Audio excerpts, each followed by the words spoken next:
Uncle को हो? Uncle uncle होइन, कोही पनि छैन। कसले बोलाउँछ मलाई?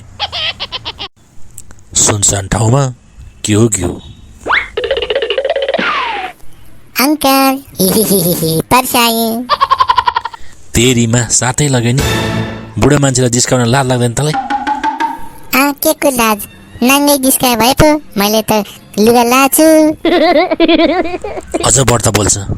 किन बोलाइस्? एउटा कुरा सोधौँ भनेर। तपाईँलाई त आउँदैन होला।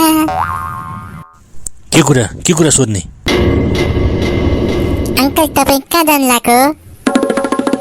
घरतिर जानु लाग्यो नि। अन्त कहाँ जानु? वनतिर जानु पर्थ्यो नि, किन घरतिर जानु लाग्यो त? बढी हुन्छस्, अहिले थप्पड खालास। होइन, वनमा आगो लागेको थियो के, त्यही भएर निभाउन जानु पर्थ्यो नि भने नि।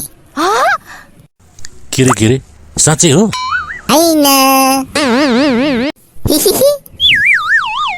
कस्तो फटा बच्चा रहेछ। अंकल एउटा कुरा अर्को सोधौँ? के कुरा? अंकल स्याउलाई किन स्याउ भनेको?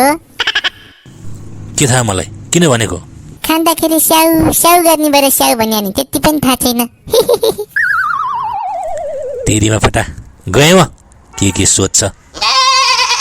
अंकल पक्दैन। अर्को एउटा कुरा सोध्छु के, यो त झन् तपाईँले जान्नै पर्छ। के कुरा हो फेरि? के जान्नुपर्छ मैले? त्यो बाटोमा गुड्ने बसलाई किन बस भन्या ल भन्नु त? होइन, के सोध्छ यो? किन भने?